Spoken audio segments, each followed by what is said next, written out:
দেওয়া হবে না, কাছাকাছি যখন আসছেন তাহলে হ্যাঁ হ্যাঁ, ওই তো বালি আর উত্তর করা চোখ চোখ। হ্যাঁ ওটা তো ডাক্তারবাবু বলছেন এটা তো হঠাৎ হবে না, আস্তে আস্তে হবে। হ্যাঁ। আমিও দেখছি আস্তে আস্তে হবে। আচ্ছা কিন্তু যেটা ভয়ের ব্যাপার, আবার যখন একটা ইঞ্জেকশন দিতে বলবে আবার আমাকে 15,500 টাকা জল করতে হবে। আচ্ছা মানে অনেক দাম, চোখের সব কিছুরই দাম, হ্যাঁ, ওষুধেরও দাম, সেই ড্রপগুলো, ড্রপ এখন প্রচুর দাম করে দিয়েছে। তারপর এরও দাম।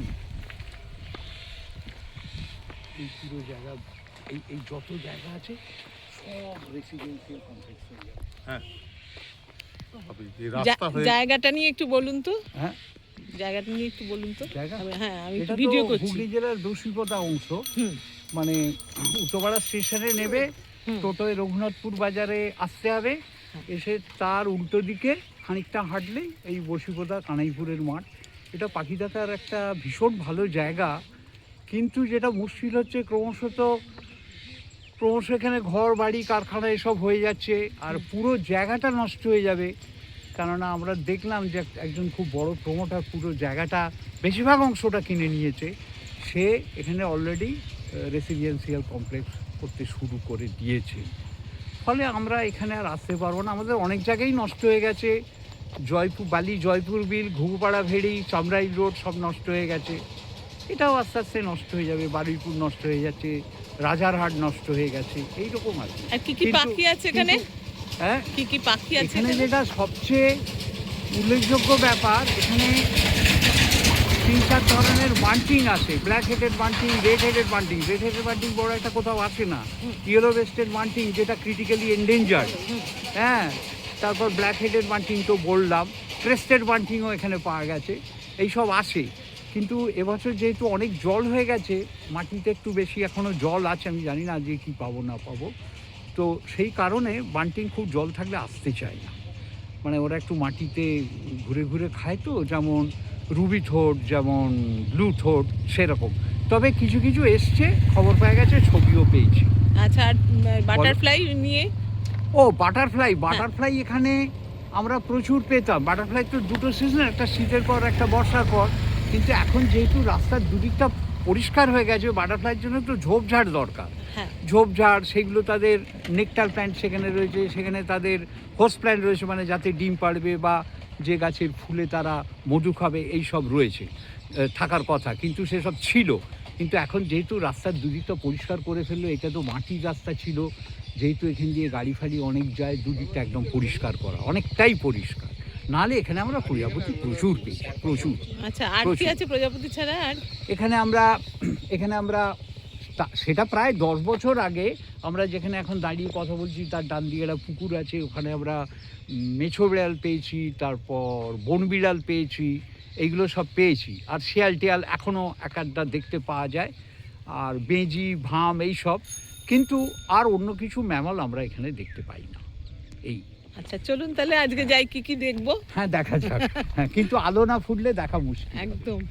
এখনো তো কুয়াশা রয়েছে। তবে রোজই আমরা দেখছি যে একটু বেলা হলেই আস্তে আস্তে আলোটা ফুটছে। এই আচ্ছা, ঠিক আছে, ঠিক আছে স্যার।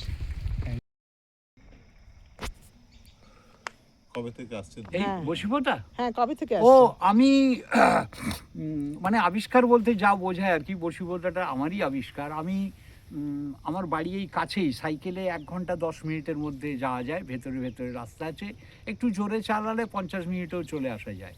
সেইখানে আমি এরম আমার খুব ঘোরা অভ্যেস।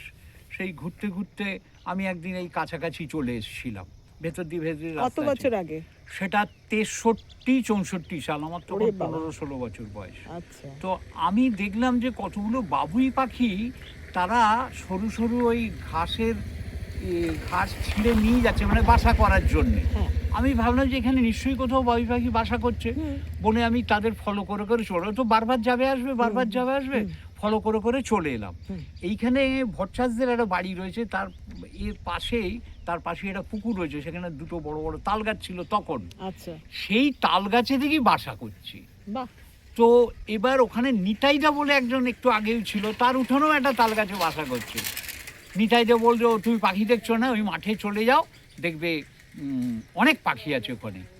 আমি খানিকটা এসে ভয় পাচ্ছি, কেন তখন একদম ফাঁকা। নিতাইদা বললো কিসের ভয়, চলো চলো। নিতাইদা এখন মারা গেছে, ওই মানে কৃষ্ণার শ্বশুর আর কি, তো নাড়ুর বাবা। তো নিতাইদা আমাকে সব মাটি মাটি ঘোরাতে লাগলো। মানে আমরা কিছু ওপেন বিল উঠছে দেখেছি, কিন্তু এই 500-700 বসে রয়েছে, সেটা একটা ভীষণ ব্যাপার, দারুণ ব্যাপার। তো সেই সব দেখলাম, আরও অনেক পাখি দেখলাম। তখন পাখির নাম সেইভাবে জানতাম না, স্থানীয় নামে জানতাম, ওপেন বিল তো জানতাম না। আমরা ওইটাকে কি বলে যেন, শামুকখোল এরকম বলে জানতাম। এই কাক কোকিল এই সব নামে জানতাম। পরে পরে ইংরেজি নামগুলো জেনেছি অনেক পর, 15-20 বছর পরে। আপনি তো 60 বছর আগেকার কথা বলছেন, 60 ইয়ার্স। হ্যাঁ, আমার তো এখন 78 বছর বয়স। আপনার 78। হ্যাঁ, সেই হিসেবে ঠিকই আছে। তখন আমি সেই সময় জয়পুর বিলেসি, ঘুঘুপাড়া ভেলি, চামড়াই রোড, মানে ওটা বালির আরেকটা দিক, সেই সব জায়গা তো নেই। মানে এই যে লোকে বলছে কিছু হচ্ছে না, আবার দেখছি কলকারখানা হয়ে যাচ্ছে, কলকারখানা হয়ে যাচ্ছে, লোকে যাতায়াত করছে, রাস্তাঘাট হয়ে যাচ্ছে। হ্যাঁ, সেগুলো হয়তো হলদিয়ার মতো বড় নয়, ওরম কারখানা তো সবসময় হয় না, কিন্তু ছোটোখাটো অনেক কারখানা হয়ে গেল, বাড়িঘরদোর হলো। কারখানা হলেই বাড়িঘরদোর হবে, লোকজন থাকবে, আসবে, যাবে, রাস্তা হচ্ছে। ফলে এই উন্নয়ন তো রক্ষা করা যাবে না, আটকানো যাবে না। উন্নয়ন কোনো সরকার, কোনো দেশই আটকাতে পারবে না। এটা মিলিটারি, এই যে ধরো আমরা জায়গা রক্ষার কথা বলি, এ তুমি কোনো আইন, কোনো মন্ত্রী, কোনো মিলিটারি, কোনো প্রেসিডেন্ট, কোনো প্রাইম মিনিস্টার আটকাতে পারবে না। মানুষের প্রয়োজন, মানুষের প্রয়োজন, তুমি কিছুতেই আটকাতে পারবে না। তুমি দেখো অনেক টাইগার রিজার্ভ, এবার যে সমস্ত রিজার্ভ ফরেস্টগুলো, সেখানে মানুষের বসবাস করা বেআইনি, কিন্তু ওরা আগে থেকে রয়েছে, তো তুমি তাদের তুলবে কি করে? অনেকটা টাকা দিয়ে তোলা হচ্ছে, কিন্তু সর্বত্র তোলা যায়নি।